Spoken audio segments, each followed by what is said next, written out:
Muito bem, então, pessoal, vamos lá para mais uma aula, tá? Nesta aula de hoje, dando continuidade à anterior, que a gente viu a questão do impulso e quantidade de movimento de um corpo, né? Nesta aula, então, a gente vai trabalhar a questão da lei fundamental dos movimentos, né? Ou o que a gente chama também de segunda lei de Newton. Vamos começar pela segunda lei de Newton, ok? Bom, muito bem, então, gente, vamos ver aqui, né, nosso material. Temos aí, então, primeira coisa, a gente vai começar aqui vendo um videozinho para introduzir a ideia, então, dos movimentos e a segunda lei de Newton, tá ok? Muito bem, vamos lá.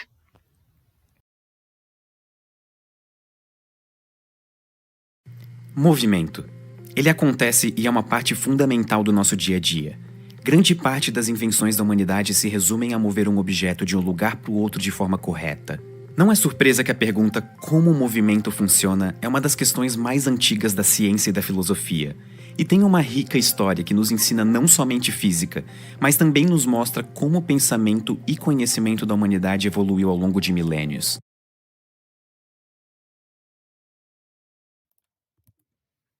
Muito bem, então, gente, né? A ideia do movimento, ela transcende, né, o nosso tempo. Ela vem desde os primórdios da humanidade, tá? Então, estudar o movimento é muito importante, sempre foi muito importante e continua sendo importante hoje em dia, tá? Muito bem, vamos dar continuidade aqui, tá? Então, vejamos, tá? Ali a parte que diz, ó, a variação da qualidade de movimento de um corpo, que é o ΔQ, né? Ele ocorre em situações em que há uma variação na velocidade do corpo. Então, quando varia a quantidade de movimento de um corpo, é porque variou a velocidade do corpo, tá? E a velocidade pode variar em módulo ou em direção, tá? Essa mudança na quantidade de movimento do corpo durante o tempo, tá? Só vai ocorrer, tá, se o corpo estiver sujeito à ação de uma força, né? Então, para que o corpo mude a sua quantidade de movimento, ele tem que estar sujeito à ação de uma força F. Tá? Então, uma força agindo no corpo, enquanto age uma força, vai ocorrer variação na quantidade de movimento do corpo. Senão, não vai ocorrer. Tá? É fundamental também, importante observar isso, né, gente? Que esta variação da quantidade de movimento do corpo, em função da força aplicada, também vai depender do intervalo, né, de tempo ΔT em que essa força vai atuar no corpo, tá? Porque se a força atua no corpo durante um intervalo de tempo de 2 segundos, a quantidade de movimento que o corpo sofre é uma. Se a força atuar no corpo durante 10 segundos, a quantidade de movimento que vai sofrer esse corpo será diferente. Tá? Então, a quantidade de movimento também, a variação da quantidade de movimento também está associada ao tempo em que a força fica atuando neste corpo. Tá? Bom, então a gente pode simplesmente escrever que a força que atua no corpo é a razão entre a variação da quantidade de movimento deste corpo e o intervalo de tempo em que a força atuou. Tá? Então, a força vai ser igual a ΔQ dividido por ΔT. Quais são as unidades que a gente tem para essa equação aí? Tá? As unidades são, a força vai ser dada em Newton no sistema internacional, ou quilograma metro por segundo ao quadrado, tanto faz, é a mesma unidade, tá? Newton ou quilograma metro por segundo ao quadrado, tá? A variação da qualidade de movimento, ela vai ser dada em quilograma vezes metro por segundo, e o tempo tem que ser dado em segundo, tá? Se o tempo for dado em outra unidade, né? Por exemplo, tantos minutos de atuação da força. Você converte os minutos para segundo, certo? Muito bem. Bom, qual é a relação que vai existir entre o impulso e a variação da quantidade de movimento, então, né? Então, olha só. Para um mesmo objeto, ou seja, uma mesma massa, né, um corpo que não varia a massa ao longo do tempo, tá? Então, um corpo que mantém a massa constante, quanto maior for o intervalo de tempo que a aplicação de força nele, tá? Então, quanto maior o intervalo de tempo de aplicação da força, maior será a variação da qualidade de movimento desse corpo. E vice-versa. Se eu diminuo o tempo em que eu atuo a força no corpo, menor será a variação da qualidade de movimento deste corpo. Tá? Bom, da mesma forma, para uma mesma variação da quantidade de movimento, tá? Quanto mais intensa for a força aplicada, menor será o tempo de aplicação, e vice-versa, tá? Então, por exemplo, eu quero variar a quantidade de movimento de um corpo X, tá? Ora, se eu aplico uma força maior, para variar aquele X, eu posso aplicar uma força maior durante um intervalo de tempo menor. Agora, se eu quero variar a mesma quantidade de movimento, né, deste corpo, tá? E aí eu aplico uma força menor, então, se a força que eu aplico será menor, eu vou ter que aplicar por um intervalo de tempo maior, tá? Assim, então, nós temos que força vezes intervalo de tempo será igual à variação da quantidade de movimento, tá? Força vezes intervalo de tempo é igual à variação da quantidade de movimento, tá? Bom, se lembrarmos, né, da aula anterior que o produto da força pelo intervalo de tempo é o que a gente chama de impulso, então nós temos que o impulso produzido por uma força que é aplicada em um objeto vai corresponder à variação da quantidade de movimento deste corpo, tá? Então, o que nós vamos ter ali, ó? O impulso é igual à variação da quantidade de movimento do corpo, tá? Então, lembrando, o impulso da aula anterior, força vezes intervalo de tempo. Variação da quantidade de movimento é a quantidade de movimento final menos a quantidade de movimento inicial. E a quantidade de movimento a gente calcula como sendo o quê? M vezes ΔV. Tá? Então, ali, ó, exemplo 1. Vamos lá. Numa partida de beisebol, a bola de massa 150 gramas chega perto do rebatedor com uma velocidade de 30 metros por segundo. Logo após a rebatida, a velocidade da bola tem módulo V2 de 50 metros por segundo na mesma direção, porém em sentido contrário. Ver o vídeo abaixo, que é o vídeo que eu já vou colocar para vocês. Determine, 2 pontos. Letra A variação da quantidade de movimento da bola. Tá? Letra B, o módulo do impulso aplicado sobre a bola. E letra C, a força aplicada pelo rebatedor na bola, considerando-se que o tempo de contato entre o bastão e a bola foi de 2 milésimos de segundo. Tá? E o vídeo que a gente tem é esse aqui, ó, gente. Dá uma olhada no vídeo, ó.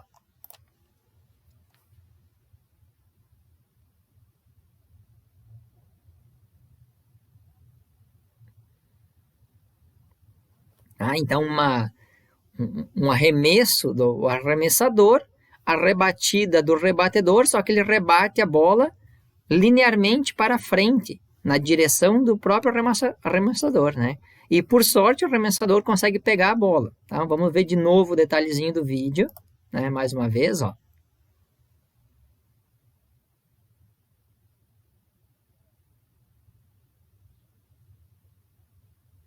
Tá?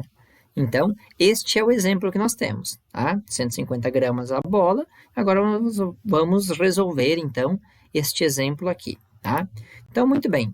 Primeira coisa, quais são os dados que nós temos para resolver esse problema? Né? Nós temos a massa da bola, 150 gramas, mas eu tenho que converter a massa para quilogramas. Então, 150 gramas divide por 1.000, 150 dividido por 1.000 vai ser 0,15 quilogramas.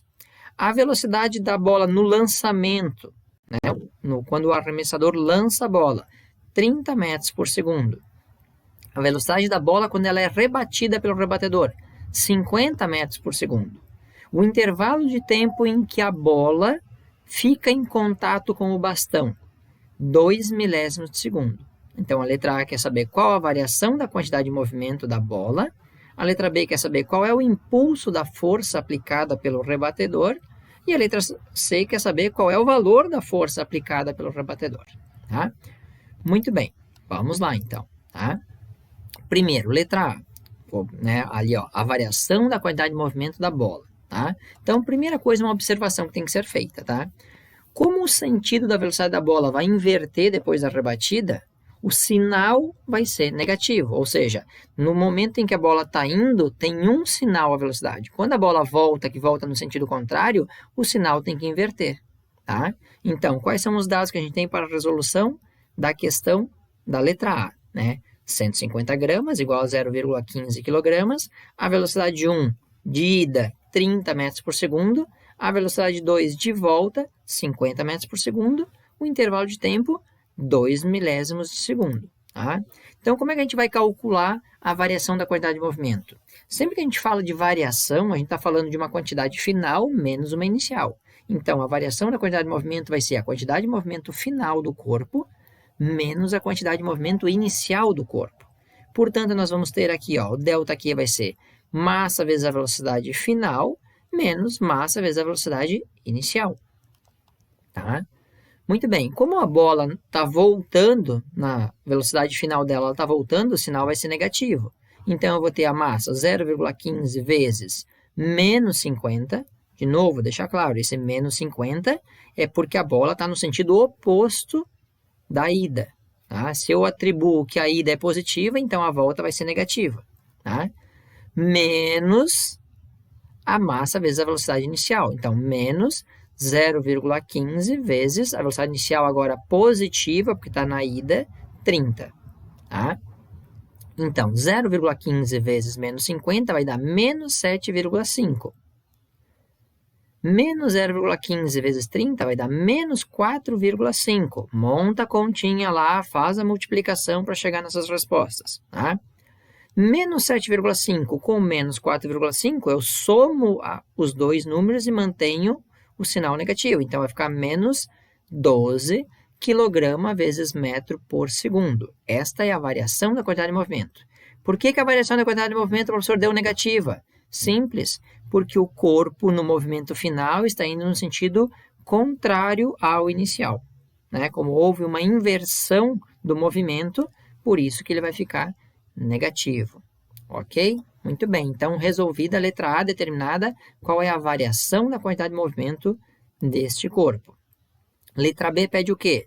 O impulso, né? O módulo do impulso aplicado sobre a bola. O que é módulo, gente? O módulo é quando a gente calcula o valor numérico e desconsidera o sinal. Tá? Desconsidera o sinal. Então, a gente vai trabalhar sempre quando se falar em módulo com as quantidades positivas. Usa o sinal na conta toda e no final, se der uma resposta negativa, descarta o sinal. Tá?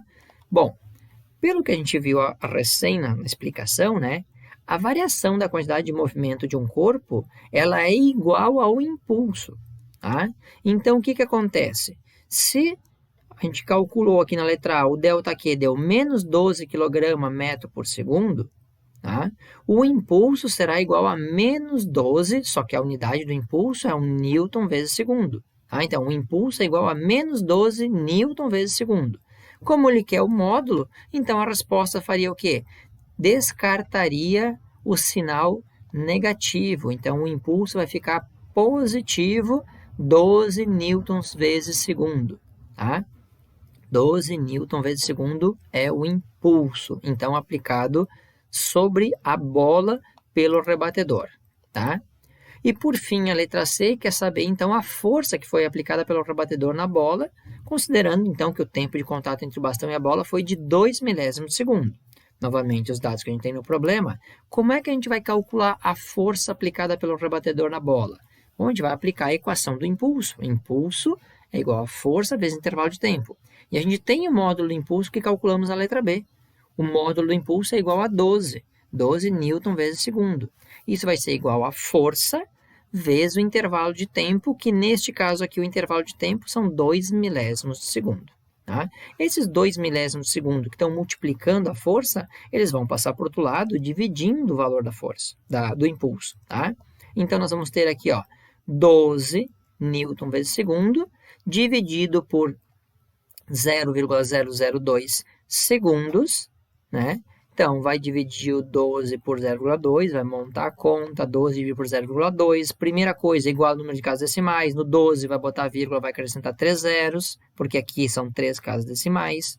Aí depois vai cortar a vírgula desse aqui, vai cortar a vírgula desse, vai ficar 12.000 dividido por 2, porque esses zeros aqui não vai ter valor depois que cortar a vírgula. Tá? Então, 12.000 dividido por 2, a resposta é igual a 6.000 newtons, a força aplicada pelo rebatedor. 6.000 newtons, tá? De força aplicada pelo rebatedor.